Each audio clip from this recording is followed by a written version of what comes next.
writhing and pustulating mucoid surface of the Petri dish. Can you see your reflection? Probably not, and it's for the same reason you can't see yourself on the surface of turbulent waters. The simmering slideshow of microbe activity is burbling like an oil slick in a jacuzzi. Sometimes it looks like a humanoid form trying to emerge from heavy Saran Wrap.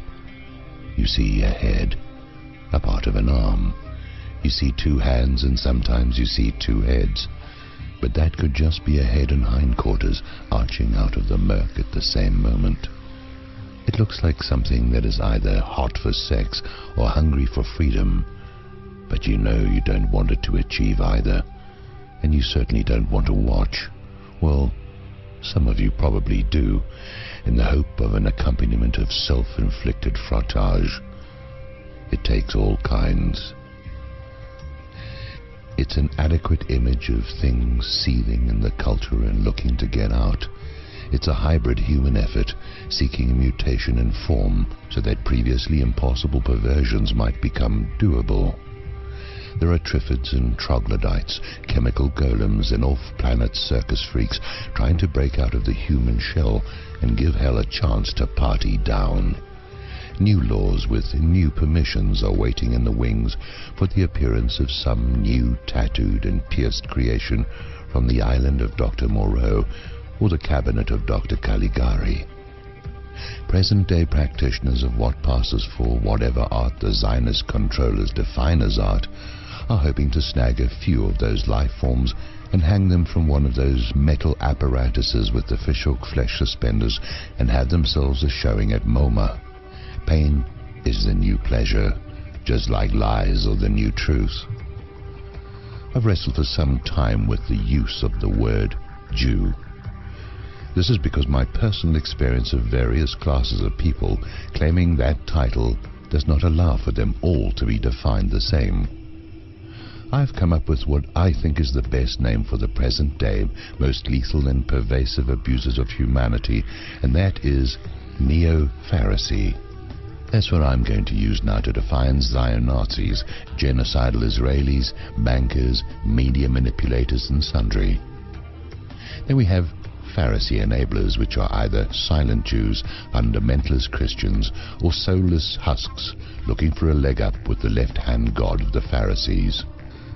I'm thinking of commercial catchphrases for them. Pharisees, they were good enough to crucify Jesus, and now they got to crucify the Christianity that crucified itself, and then you. 4,000 years of consistency in action. Support your favorite Pharisee today, on your knees or back on your heads, because coffee break is over. If it's not true, it's a Pharisee exclusive. Trade in that birthright for some gourmet steaming potage, because nobody knows they're eating shit if you serve it to them warm. Look for the kosher label.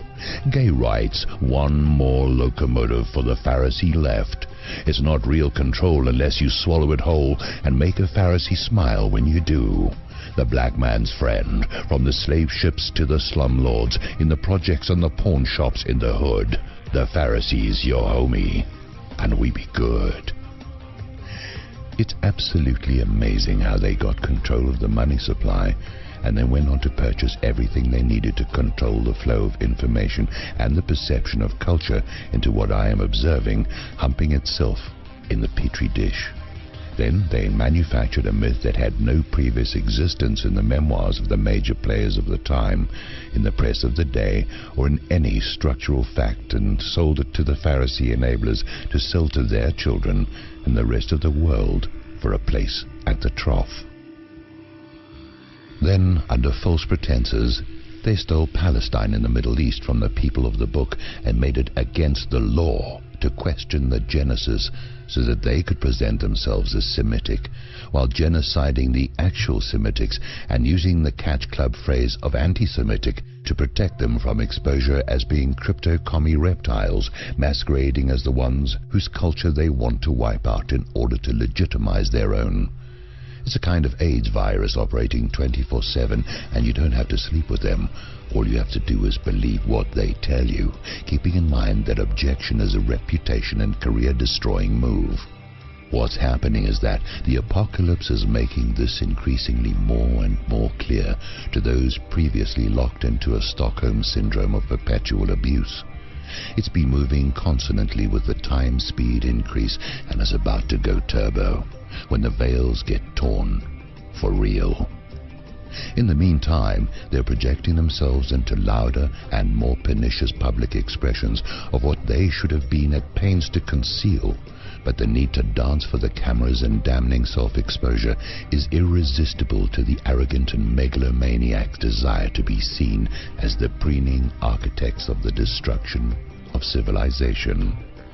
In the meantime, the mass of population is being awakened to the effect, and at some point, two opposing forces are going to be contending for what shape the future is going to take.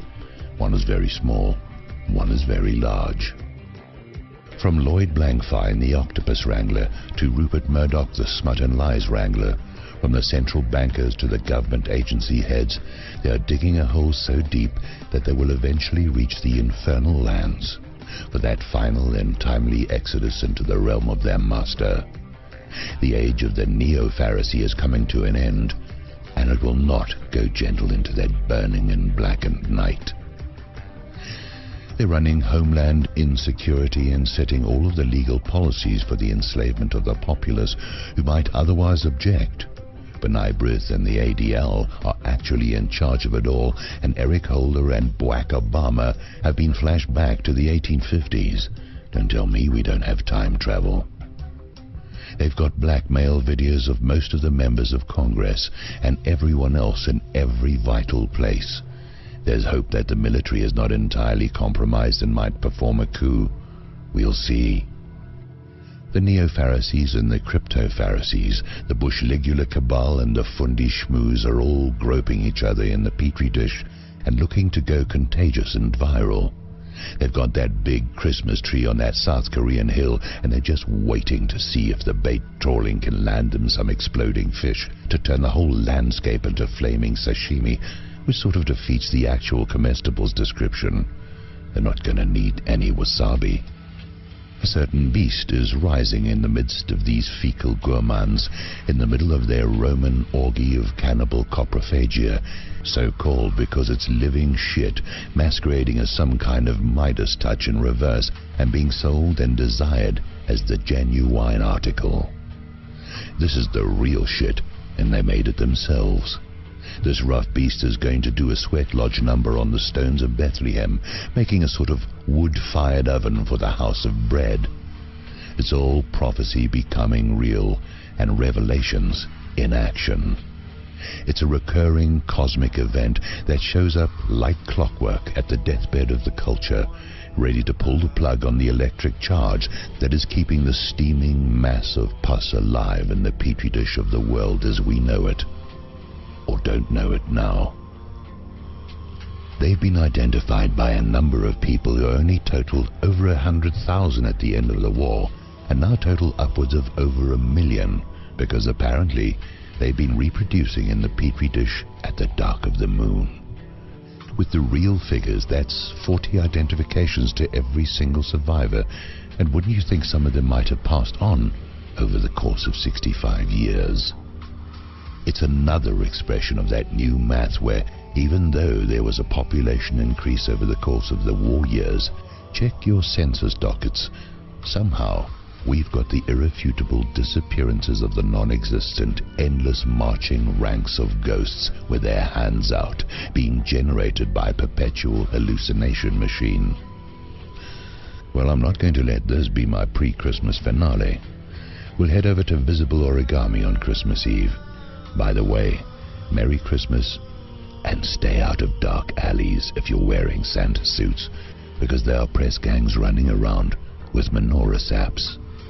Merry Christmas. Damn, I wish I had a job that I could endanger by saying that, but I don't.